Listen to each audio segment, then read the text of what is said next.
Hi folks, I'm Bob Schrupp, physical therapist. Brad Heineck, physical therapist. Together we are the most famous physical therapists on the internet. In our opinion, of course, Bob. Today we're going to discuss 9 knee and hip arthritis treatments that doctors strongly advise against. And number 4, I think is going to shock most people. Number 4. You just wait. Okay, I'll wait, Bob. I'll wait. Yeah, so this is a comprehensive review of the literature. That's right. Yeah, it's by a bunch of general practitioners down in Australia. Okay. And they did this report first in 2009, and now they've redone it. And it's the Royal Australian College of General Practitioners. And it's an excellent report. And they had, I think, almost 200 studies listed. So they did a review of the literature. Right. And they determined what are the best things you might try for your knee and your hip arthritis. Sure. Well, let's get to it. All right. Before we do that, Brad, if you are new to our channel, please take a second to subscribe to us. I know you're not new, but I am. Please, also, if you get we provide videos on Stay Healthy. I got on my rhythm. Yeah. We provide videos on Stay Healthy, Fit, Pain-Free, and we upload every day. Also, go over to Facebook and like us, Bob and Brad. Again, over the next couple of weeks, if you're watching us currently, we are giving away 5 TENS units.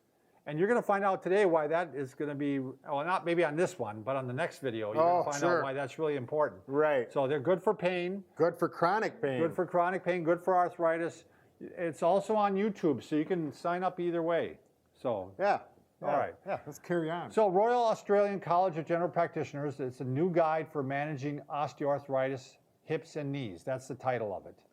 And what they would do is they would basically look at a treatment and they give it one of 5 categories. Okay. 1, they'd say the treatment they strongly recommend for it. Okay. 2, they strongly recommend against it. 3, they have a conditional recommendation for it, which means there's a lot of uncertainty about it. It depends on the individual case. That's there may right. Be some special. It might be personal preferences. It might be, is money really important to you? Sure. I mean, how good your insurance is. Right.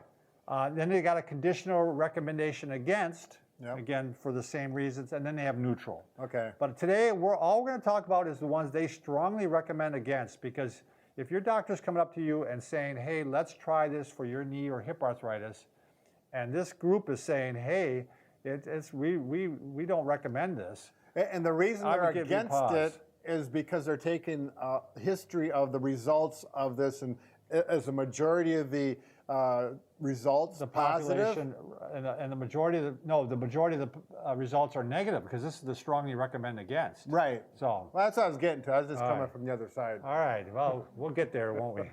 All right. The first one is not a surprise to me. It's oral opiates.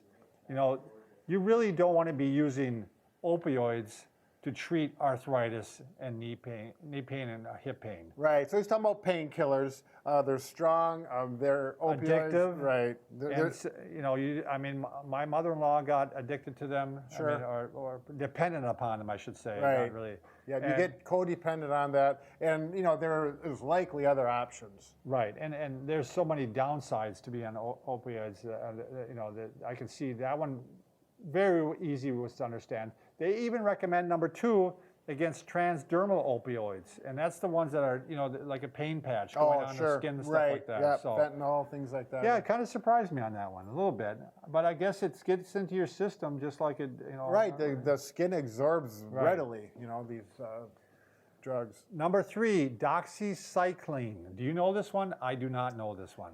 Yeah, this is one where I would talk to my good friend, the pharmacist Chris, and I would get very well updated in a matter of 2 minutes. He's very good, but I did not. We don't know a lot of these today. I mean, we just don't. We don't work on this side of the, that side of the aisle. I mean, we don't always understand the medications beyond the ones that we see our patients. I have never had anybody come to me and say they were on doxycycline. Sure. Number 4, the big surprise. Okay.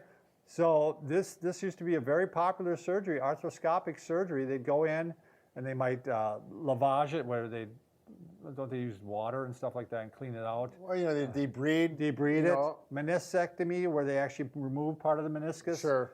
Or they might even take part of the cartilage out. So they are recommending against this unless your knee is locking up on you.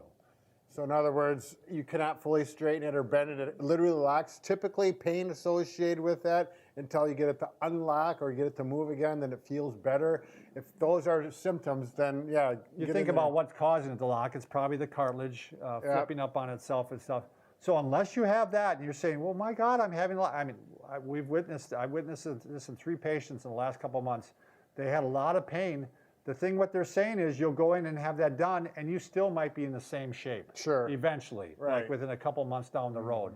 So I would, again, take pause if they are recommending arthroscopic surgery on your knee or hip, you know, and say. It might be a situation for ask, is there any other options, or get a second opinion from another surgeon. Well, that was one of the points that the report brought out, Brad, is actually, that's the problem is there are not great options for hip and knee arthritis.